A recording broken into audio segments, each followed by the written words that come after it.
Do you want to feel old? Well, you come to the right place because today we're talking about how long it's been since we've graduated college. Today we're talking So- about the thing that everybody looks back on and reminisces, and so we're gonna hear. Your me greatest do. years are in high school. No, that's not true. High school is fine. College slaps. So, and yeah, so we're going to talk about that. It's going to be fun. Yeah, people say that the high school are the easy years. I mean, like, in a way, yes, but in another very, very real sense, college was a breeze, and I loved it, because, like, in high school, remember, you're having every single class every single day, and they're like, you should be doing 4 hours of homework for each class every night, and it's like, oh, okay, well, no, I can't do that, because all the teachers say the same thing. Here's 2 hours of homework each night, and I can't do, you know, what, I had 7 classes and let's say 5 of them assigned homework. So 10 hours of homework every night. And so if I immediately went home and did all my homework, I'd be going to bed at 1 to get up at 7 to go to school again. And that's not including any time to eat. Now, college, however, I front loaded all my classes on Tuesdays and Thursdays. So I only went to school on Tuesdays and Thursdays, and it was great. So there you That go. is the main difference, because I went to high school in Ukraine. Mhm. In there, my system of schooling was very different from what it is here in the United States. Mhm. I spent most of my day in school, Yeah. like from 9 a.m. to 6 p.m. Monday through Saturday. Uh-huh. Only on Saturdays we used to be there until like 1, because it was only like 4 lessons and then the school closed. Sure. But yeah, it's in the conversation about studying that you're saying, like, everybody gave like 2 hours of homework every day or whatever. Mhm. It has always been very foreign to me, because I've talked about this before probably, but I didn't really study much in school. Oh, I didn't either. I just cruised through. And I don't know how it happened, but I still managed to grasp all the material that we were talking about and like studying. Yeah. But it was that was all that I did. I just listened to lessons at school. I didn't even really take notes that much. Like, my note taking skills are horrible, and I would just listen through the lesson material. And whenever they would say like, "Oh, here's a bunch of homework," I never did much of it unless it was like absolutely necessary to do Yeah. for the class, like some projects or I don't know, like a presentation or something for a class. That was I did the bare minimum always, Mhm. and then I would just literally forget about everything else, There you which go. is probably why I'm bad at math today, because I Right. never really practiced doing it. I mean, fair. Math is one of those ones where it's tricky, like, because there's formulas and stuff, and you have to know when to use which Yeah. formula. But outside of that, you can just look it all up. So it's like, well, A lot of math is just learning patterns. It's Yeah. like learning a language or learning to dance. It's you just learn the most basic structures, and then when you look at a problem, you just recognize, oh, this is a structure, this is a problem, this is a pattern, this is a thing, and you just go through them in parts, and then you put them all together, and then like, I never did basically any practicing, so Yeah. to say. So that's why I just suck at math now. I think, But also because I'm gay. I think, That's, you know, Bless. it's a mixed bag. Yeah. Like, being gay, never practicing in math is just a struggle bus. I think the only times I ever, like in high school, ever went, okay, I need to go to like tutorials or something, or like after school sessions to like work on stuff, was in physics, because physics is hard. Especially, I don't know what it is, but there's just something about fluid dynamics that I just really struggled with. I was like, I don't get it. I really don't. Circuitry, I struggled with for a little bit, and then I got it. But like fluid dynamics fucking sucked. So I think that was the only class I ever really like studied for in a big way. Is that high school or college? High school? Yeah, I did not do physics in college. No, yeah, I didn't either. But I remember that in school. I don't remember most of it now, but I was pretty okay at physics. Physics and chemistry kind of came to me really easily. Maybe because my mom was a chemist at some point. Yeah. Like she literally studied for cellular biology, and there's a lot of chemistry in that. That's cool. So she had to study chemistry a lot. Also, she was the one who would usually help me with chemistry homework, which is very surprising because that is not something I usually like. I barely ever studied, so like whenever I had a chemistry homework, I would go to my mom and I'm like, help. And she always told me that it doesn't surprise her that I'm bad at math because chemistry and math don't really mix really well. Yeah. Chemistry is... I liked chemistry. Chemistry is in a league of its own. Yeah. What was your favorite subject in school? I did a lot of choir. I really liked choir. So that was like a big thing for me. That gives me some warm memories. I also liked English because I'm a big fan of Shakespeare, and especially my senior year, we did a lot of studying. Classical art. Who would have known the whole room like decorated in guitars and drum pieces and stereo and lyrics and retro music. Yeah, who would have known? Exactly. Who would have guessed it? But yeah, so I really like that because especially my senior year, we did a lot of like Shakespeare and like just like the classic works of art. You know what I mean? So I dig all that except for Charles Dickens. Charles Dickens can suck my Charles Dickens. Because you know what? This is how it worked when Charles Dickens was writing, right? So he wrote for a newspaper, and all of his entries into the newspaper, it was a serial in a newspaper, right? So Tale of Two Cities was a serial in a newspaper, like an anthology book. Yeah, so basically all the different editions of the serial were combined into a book, and that was the book of A Tale of Two Cities, right? Mm-hmm. But the thing you have to think about when somebody's getting paid by how many editions they put out, they're going to put a lot of fucking filler in. Yep. And you know what they don't get rid of? The fucking filler. Yep. So A Tale of Two Cities is about 100 pages too long because it's just a bunch of bullshit. It's a bunch of bullshit.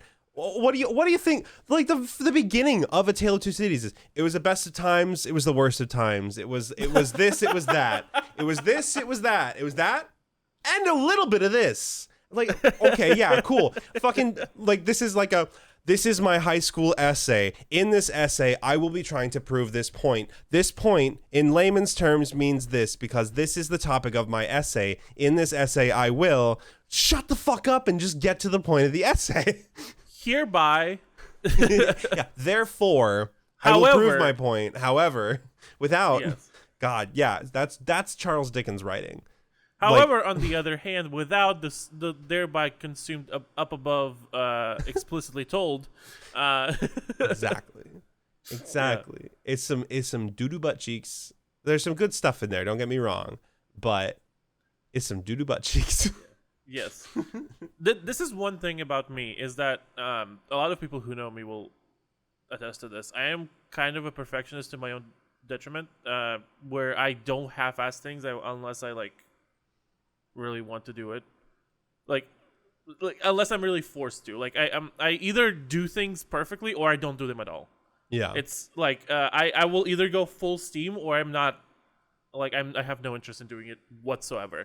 So this also goes for my studying in high school, where whatever writing or whatever projects I was forced to do, I would not do that bullshit because I just couldn't. I just don't. Yeah. Like for me, half-assing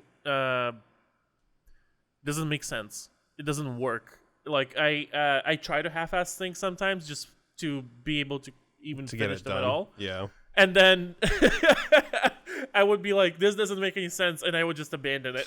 Yeah. it's Alas. something I'm working on still. Yeah. It is not a great thing to be doing for most of life. Like sometimes you have to just give up some of the detail and be like, I need to finish this somehow, and just do it.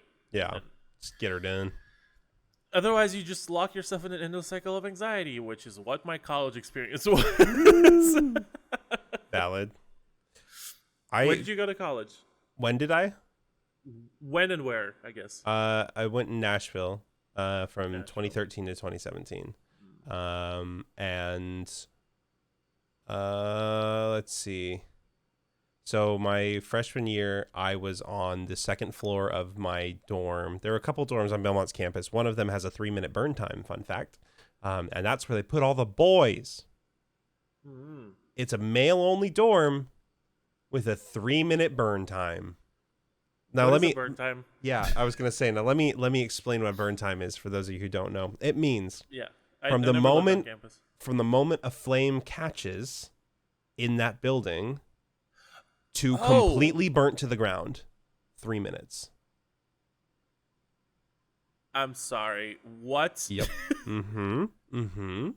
How was that? Wait, how was that known?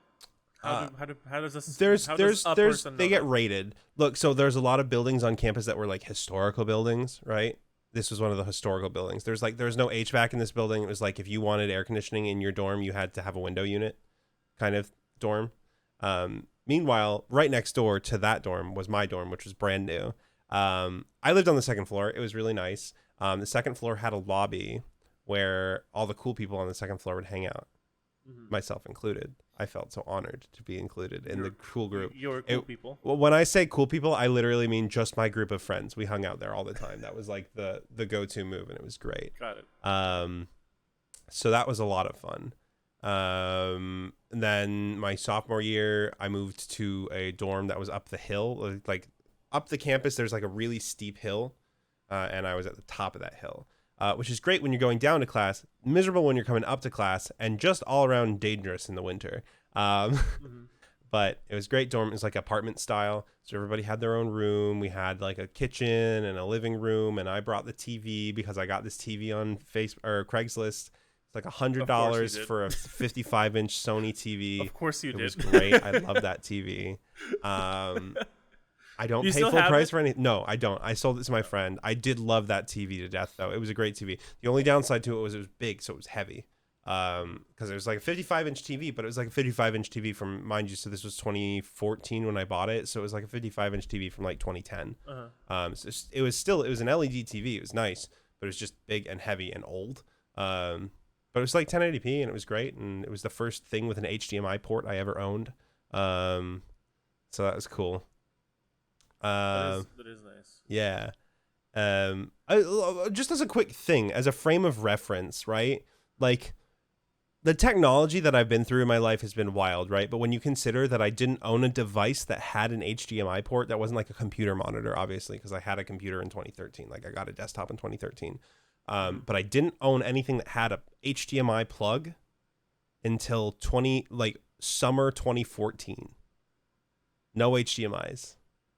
Which is kind of mind-blowing, right? Because like until then, I was plugging in my consoles with composite cables into my TV or to my projector. Composite cables. Oh yeah. My God, I forgot. Red, yellow, white, man. Red, yellow, white. Red, yellow, white, blue, whatever the fuck the colors they were. Well, that was the special composite cables. No. Component cables are red, yellow, white. Composite cables are blue, green, yellow, orange, white.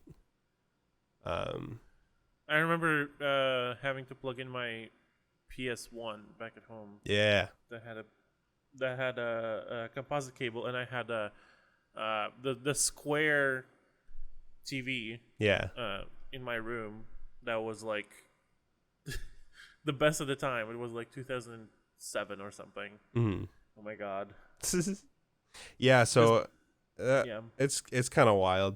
This is bringing back a memory. Yeah. Honestly, speaking of PlayStation 1. Mm-hmm. There's one rogue memory that I always remember whenever anybody mentions PlayStation 1 is that in 2004, there was an unrest in Ukraine, yet another one from many. And we used to live. I don't know if I've told this on the podcast before, but we used to live on a street that was like right next to the presidential building, Oh wow. or like to Parliament building. So at one point in 2004, there was a big protest surrounding that Parliament building, and it was ongoing for like, I don't know, a week maybe. And at that time, my family decided that we have to get out of there. Sure. Because it wasn't really safe. It was literally my building, like my balcony of our building, and right across the street was the Parliament building, like literally right there. And if you looked down at that point, if you were there, if you were standing on the balcony and looked down, it was just people on the street everywhere. So like the protest was pretty bad. And another fun fact, at the same time, I was sick with chickenpox. No. So the night before we left our apartment, my mom finished medicating all of my like little pimples on my body, like from chickenpox. When you're a kid, if you've ever had chickenpox as a kid, which in our country everybody had it, you get covered in this like little tiny blisters, and then they pop, and you have to put like iodine on them. Yeah. So they don't infect. So imagine little old me after a night of like being medicated and like all itchy, waking up at 4 a.m., having my dad put all of like clothes on me, and like getting dragged by the hand through a fucking sea of people Jesus. to a car where we were gonna go to the countryside for like a month to wait for things to calm down. Jesus. So that happened. I remember very vividly, like holding on to my mom's hand as we were like marching through like people screaming all around. And I was little at that time, like 2004. I was like 6, maybe 5. Yeah. And I just remember looking up, and I see like people screaming everywhere. I couldn't see over anyone like at all. So it was like a forest of people everywhere. It was terrifying. But why is it connected to PS1 is because when we went to the countryside, literally the only thing I had with me was a PS1 that we connected to a television back there, and I played the Looney Tunes themed racing game with my dad. Wow. Like literally the whole month we were there because there was literally nothing else to do, except like it was snowing outside at one point, and we went and like played snowballs and like made snowmen, but otherwise literally nothing. It was just a barren room in like a cabin somewhere in the woods. That's pretty cool. Yeah, that was cool, and that is a memory I still remember, is like playing that game while in a countryside cabin, like looking outside, and there was just like trees and snow everywhere. Sounds lovely, honestly. Lovely if not if it for wasn't what for the preceded political it. unrest. Yeah. Wonderful if not for the political unrest. If not for the political unrest, for Nice. sure. Fair enough. Yeah. Woof. So so we lived apartment style sophomore year, and then junior year I moved off campus to a townhome that I really liked. I still like it in my memory, but the landlord was a piece of shit. He tried to charge us like an exorbitant amount of money when we moved out, and I was like, no. Was it on campus? No, it was off campus. It was 20 minutes off campus. Hey, same. Nice. I lived in an apartment, but it was, it was a dorm. Fair enough. No, it was nice though. It was a nice little townhouse, and the landlord was a pain in the ass. So like when we're moving out, he's like, "Well, I'm not giving you security deposit back because we had $2,000 in paint that we had to do, paint and damages." And I'm like, $2,000? Send me the invoice. I'd love to see it. I'd love to see what you charged. The invoice was from like 2012. So I was like, I can see the date on the invoice. I'm not a fucking idiot. So you can either give us our security deposit or I'll call my lawyer. Those are your options. Because at the time I had a friend in law school. Good. So because my university had a law school as well. So I was like, I had friends. I know people that know Convenient. people. So we got our security deposit back, and that was great. And then my senior year, I moved to an apartment that was just right by campus. It was great. It was a fucking awesome apartment. That was an apartment that I moved in with my buddy who we both did streaming. And so the living room had a green screen behind the couch. Uh-huh. So we'd stream from my PS4 and stuff like that. Oh wow. It was really great. So we had like lighting and we had that, and it was like the whole apartment was pretty awesome. And like our dining room was kind of like a set because we had this idea to do. I don't know if you've ever watched Red Letter Media, but they do like movie reviews and stuff. We were gonna do game reviews in a similar vein, and it was gonna be a lot of fun. We never really ended up doing that because anytime the our third would come in and we'd be like, okay, we're gonna record this weekend, we'd all just end up getting drunk and not do it. So. Sounds very similar to this. Yeah, fair enough. A little bit. But that apartment was great. And then when I was going to renew it, they were like, your rent is going from $1,600 a month for a 2-bedroom, which was already a lot. But it was like, okay, cool. We're in Midtown Nashville. That's fine. It's like, we're going from $1,600 a month to $2,600 a month. Is that okay? No, it's not okay. No, it's not okay. Fuck what no. the fuck? Jesus Christ, I'm already paying $800 a month for a shitty 2-bedroom apartment. It's the only one that's not renovated in the whole building. And I know they were trying to get everybody out of that building so they could renovate it. Because I went back a few months later because I accidentally ordered something to that apartment. And so I had to go and knock on the door, and I was like, hey, did y'all get a package addressed to me? And they were like, oh, I don't know. I take all the packages that show up and I just throw them in my office. So come on in. I got to kind of like poke around, and the apartment renovated was beautiful. I was thinking that you were going to say he takes all the packages and just throws them away. Oh my God. Truly chaotic neutral. I spend money on this. Goodbye. Yeah, what goodbye. is this whole office? Yep. But yeah, so it was nice. And then we moved out after that I moved out towards the airport, and that was really nice. And now I live even further away from the airport. I'm 30 minutes out of the city now. It's great. Which is good. Like, yeah. Why the fuck would you want to live near an airport? Well, I didn't mind it. Look, my brother's a flight attendant. I didn't mind living near the airport. Anytime he came into town, it was 3 minutes, a literal 3-minute drive for me to just drive over and pick him up from the airport. Is it loud? No, it wasn't that bad. No, so it was, so in Nashville, like here's the circle of Nashville, right? Oh God, I'm trying to figure out, let's say this is east. Let's say, no, this is going to be east because that's, okay. Yeah. So this is East Nashville. The airport's here, right? And there's a massive lake right here. So around the lake is heavily wooded, and so I lived in the middle of the woods in an apartment complex. It was like a brand new build apartment complex. It was beautiful, but it was in the middle of the woods, right? So all the plane noise was deadened by the trees, which was really nice. So it was never particularly loud. That is nice. Yeah, so I enjoyed that a lot. Was it that apartment that you were in when we met? No, so after that apartment, I moved every year through college until recently. I was in a house then that I was renting that was also very close to the airport. And it was a really big house, and I really, really loved that house. And honestly, if my roommate at the time didn't leave his dog for a weekend without telling us, and so she was just like left alone in the house the whole weekend, which is so sad. Because we were all gone and he left too, and he didn't tell anybody, so she was just free roaming on her own. So she, like, the downstairs, the basement, which is also where my room was, like everything was torn up. There was shit everywhere. There was piss everywhere. We had to call in a special like carpet cleaner so we would even have a chance of getting our security deposit back. That poor dog. Yeah, I felt so bad for her. That poor dog. Oh. She was a sweetheart. She was a big English bulldog, and she was so beautiful. I think she's okay now. She's doing all right now, but but she got rehomed. Yeah, I do too. I offered to take her, but he was like, no, that's my dog. And I'm like, well, based on the last year, it's kind of my dog. But yeah, so like that whole thing, I would have stayed in that house though. I really, really, really liked that house. It was a reasonable amount of money. There was a nice yard. It was a big house. I honestly, like, my rent there, I was splitting it between myself and 3 other people. So I was paying like $400 a month in rent, which was great.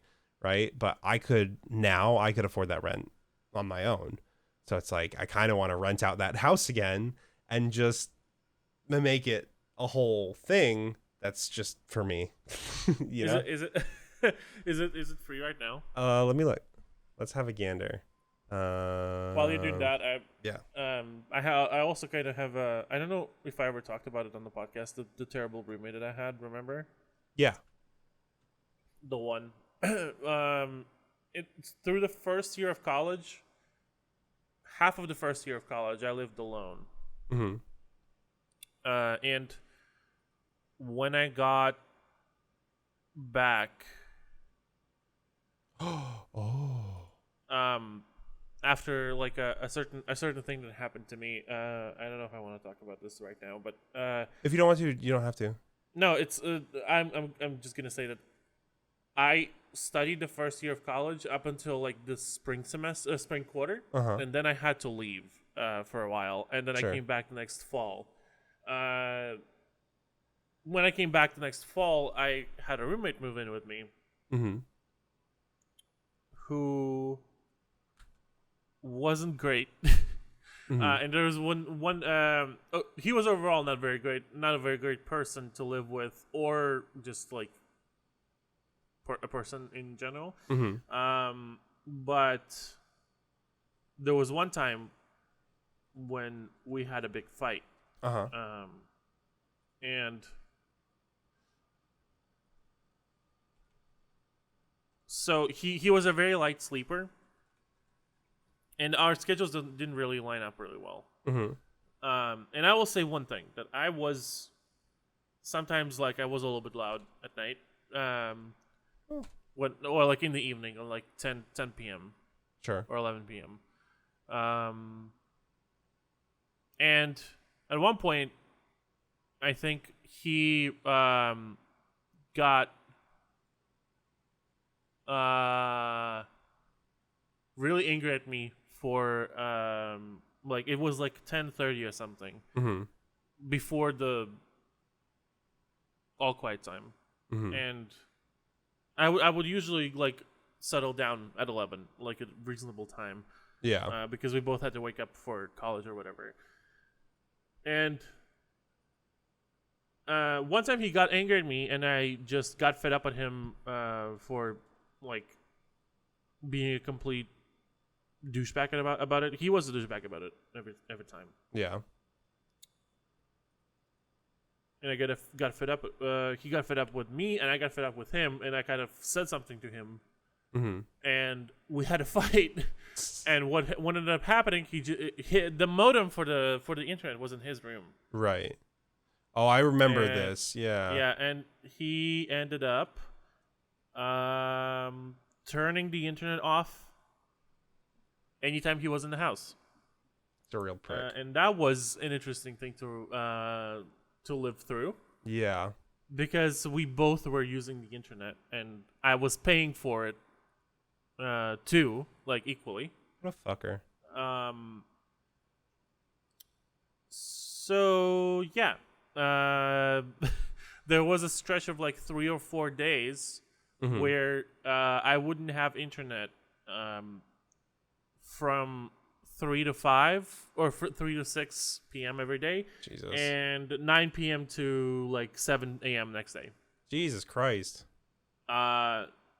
Because his sleeping schedule was also like all over the place. He would sleep during the day, Right. and yeah, that was What a fucking nightmare. not a great time. Yeah, it sounds miserable. My old house is not for rent right now, but they did renovate it, and it's beautiful. And now I want to rent it even more. It is occupied. It is occupied right now. I think so, yeah. I think so. Which is a bummer, because it looks so good now. Also, it sold for $260,000 in 2017. So I think that was to the company that I took it over from. I'm wondering if these renovations were no, this has to be post us living there, because they've carpeted over the tile and they added wood flooring. I have no doubt they had to redo all the carpeting on the basement floor, though. Anyway, sorry, pivoted. I mean, this is kind of I think a natural stopping point. I guess so, yeah. For us. College was fun. We yeah, we haven't talked about college much at all, but we talked about school and about how we used to live before, and like PlayStation 1. That PlayStation 1 memory is gonna be with me for the rest of my life. Hell yeah. That's a good. It's a core memory. That's good. It is a core memory. Yeah. I just wish it wasn't as a result of Trauma. Yeah. Yeah. That's fair. That is a lot of core memories, isn't it? Yeah. In life. It do be. It do. The one thing that the movie Inside Out taught me is that every memory has a backdrop, no matter what kind of memory it is. That's true. The backdrop is not always the same as the memory itself. True. So with that memory for me, it was a sad background and scary background, but happy memory. Overall the memory is happy. Yeah. And sometimes the sad memories have happy strokes to them. There you Streaks. go. Yeah. Strokes. Either works. Yeah. I guess the lesson is, whatever situation you find yourself in, try to find the bright side. True. Yeah. I wish I could follow this advice myself. I think it's a lot easier to say than to do. I think that's 100%. Yeah. I'm going to so much therapy for it. Therapy's great. Everybody should go to therapy. Therapy is a firm believer that everybody should go to therapy. Yeah. Well, thank you guys for watching. Yeah, thank y'all for listening. Hanging. Whichever platform you're on. I hope you enjoyed this episode. I hope you got your dose of distraction from whatever is troubling you this day, which a lot of things are right now. Mm-hmm. Yeah, I hope you have a good day. Bye. Bye, everybody. Later, y'all.